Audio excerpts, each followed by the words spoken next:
Welcome to Revlog, where this week we move into Nehemiah chapter 2 together. And we get to Nehemiah's inspection here.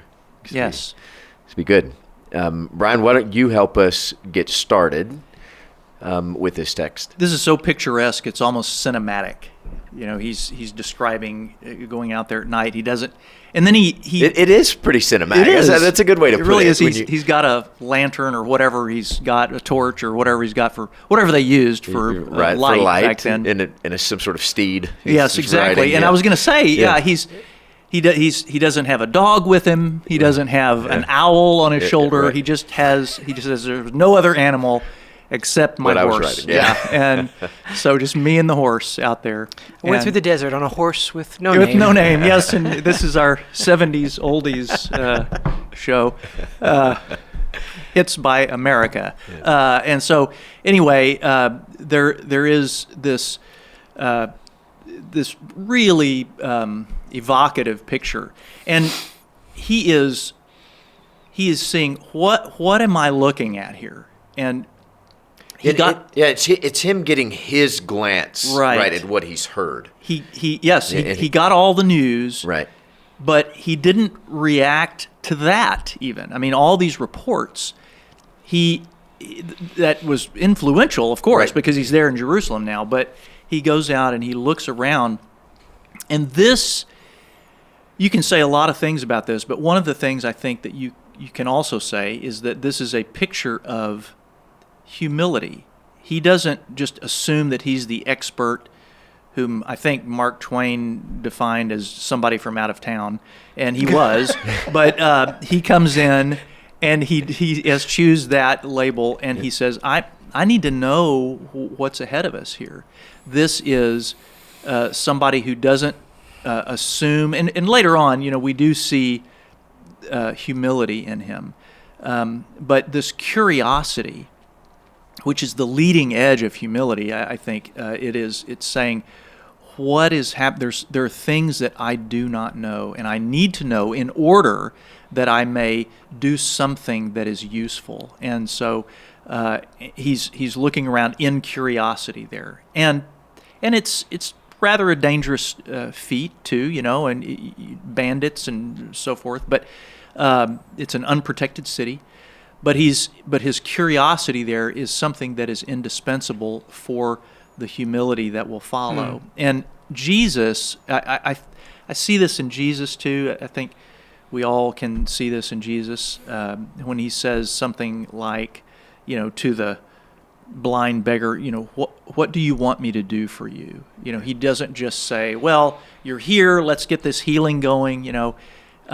He says, how can I be useful to you? That is, for the God of the universe to say that is just beautiful, and we see that in Nehemiah. Yeah, because most everyone, I guess we hear this later, and I hope I'm not stepping on you any, most people see rubble, charred gates. Yeah, absolutely. There is no hope, no use.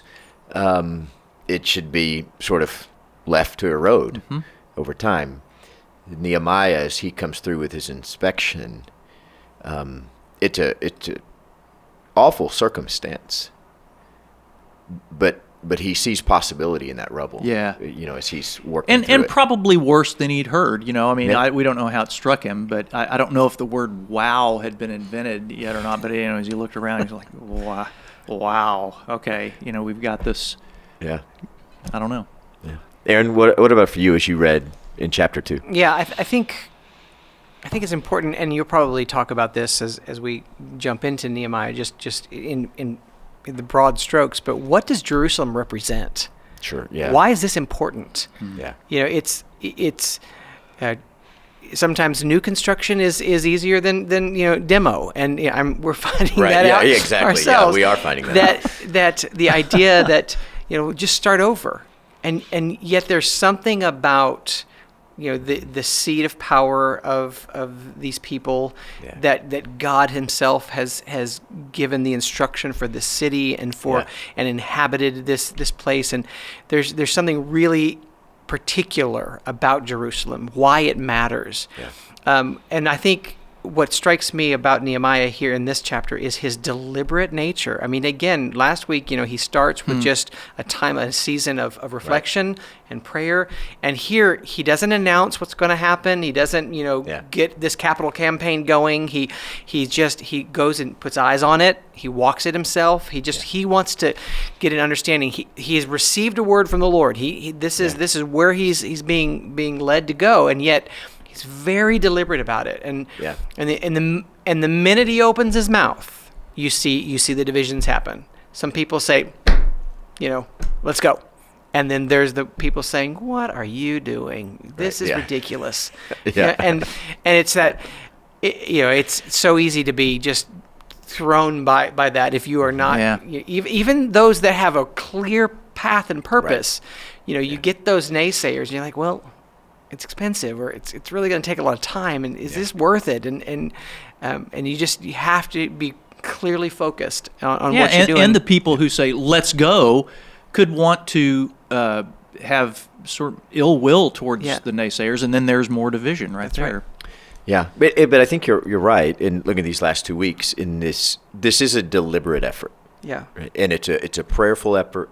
It's a deliberate effort. And the Lord's guiding it, and so it continues to move forward, just like it needs to move forward for Nehemiah. Brian, what question do you have from this text? Do I think I know everything already about everything? That's my question. Please don't answer that, because I think I already know how you'd answer that. But I think that's an important question. Yeah. Do I think I already know it? Why would I ever think that? Yeah. Well, and that gets to your earlier point about curiosity. Curiosity is a recognition of there are things I don't know. Absolutely. And need to discover about this and in this. As Nehemiah works through it. Yeah. What don't I know as I work through it? Aaron, what about for you? I think Brian's a very bright individual. Yes. I just But nope. Oh, okay. Period. End of sentence.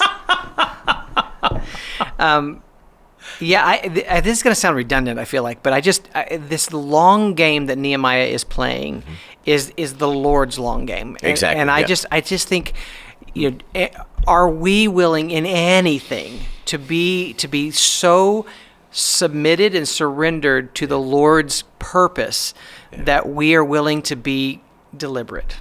Yeah. And I think much can be learned about that. Yeah, and I think you're right in finding our place. I think we always want more or all of it. I think about David wanting to build the temple, and God saying, "No, you can gather materials, but you're not going to build the temple." Right? I mean, Solomon's going to build the temple, and like you said, this work of God and His kingdom expands over a course of time that far exceeds our lifetimes. Right. And we're one piece of this grander narrative. Yeah. And I think we always in our flesh want to be a bigger part of that narrative. Yeah, absolutely. Right?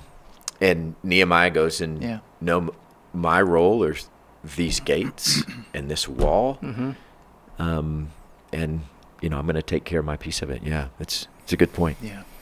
And we'd love to hear from you as well on Nehemiah chapter 2, if you'd comment below.